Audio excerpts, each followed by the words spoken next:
बिस्मिल्लाहिर्रहमानिर्रहीम। Cooking with Moni के साथ मैं हूं मोनी अरशद। आज हम बनाएंगे नहायत ही मज़ेदार ज़बरदस्त और बच्चों के लिए तो बहुत ही अच्छा ताकत का खजाना चने की दाल की बर्फ़ी, जो बहुत ही मज़ेदार बनती है। इसमें बनाने में थोड़ी सी मेहनत है लेकिन बहुत ही ज़बरदस्त मज़ेदार और जायकेदार बनती है। जिसके लिए आपको चाहिए 1 प्याली चने की दाल, 1 प्याली चीनी, 3/4 प्याली देसी घी, आधी प्याली खोया, चंद कटे हुए पिस्ते बादाम और 2 से 3 गिलास दूध। चने की दाल को अच्छी तरह चुनकर साफ़ करके भिगो लें और 2 घंटे तक भिगोएं। फिर साफ़ और खुले पैन में धोकर आप इसे किसी बर्तन में डाल लें।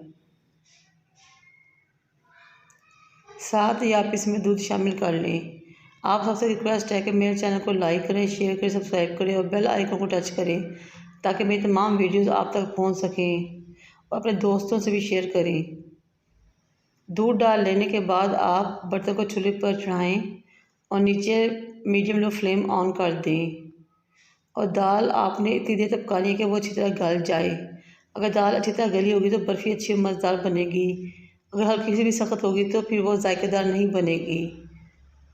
इस दौरान ख्याल रखें चम्मच मुसलसल हिलाना है, क्योंकि अगर चम्मच छोड़ दिया जाए तो दाल से लग जाएगी। जब दाल गल जाए तो उसको ग्राइंडर में डालकर अच्छी तरह ग्राइंड कर लें। फिर बर्तन को चूल्हे पर रखें, देसी घी इसमें गर्म करें और साथ ही बारीक ग्राइंड की हुई दाल इसमें शामिल कर दें।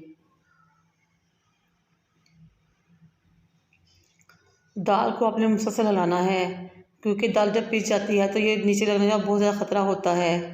आपने इसको इतनी देर पकाना है कि इसका दूध तमाम खुश्क हो जाए और दाल घी छोड़ दे।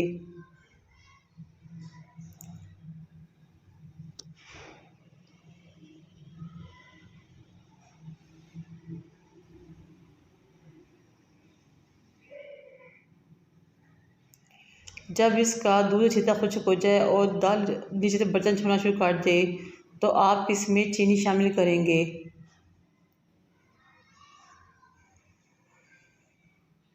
चीनी शामिल करने के बाद दाल दोबारा से चीनी दाल के अंदर पानी छोड़ देती है, जिसकी वजह से फिर वो नरम हो जाती है। फिर आपने इस चीनी के पानी को भी अच्छी तरह खुश्क करना है।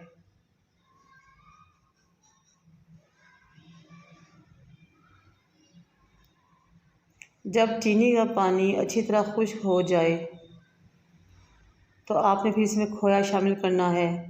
खोए की क्वांटिटी आपकी अपनी मर्ज़ी पर है, आप इसे कम या ज़्यादा भी कर सकते हैं।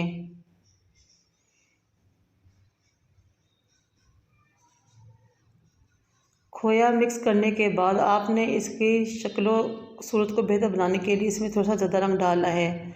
ज़्यादा रंग डालने से ये बिल्कुल बाजार जैसा नज़र आने लगता है।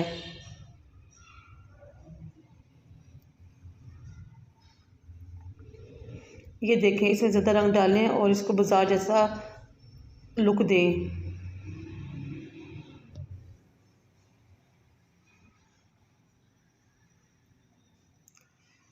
अब आपने इसको इतनी देर तक पकाना है कि ये दाल नीचे से बर्तन छोड़ते और इकट्ठी हो जाए।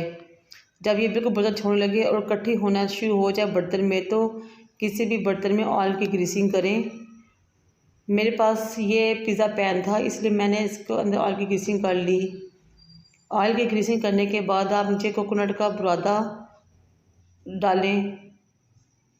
ऊपर आप दाल के अमेज़े को डालें और फिर किसी चम्मच या स्पैचुला की मदद से उसको बराबर कर लें। फिर ऊपर चांदी के बर्गर लगाएं और पिस्ते बादाम डालें और दोबारा किसी चम्मच की मदद से इनको इसके ऊपर सेट करें। फिर 2 से 3 घंटे के लिए इसको रूम टेम्परेचर पर सेट होने के लिए रख दें।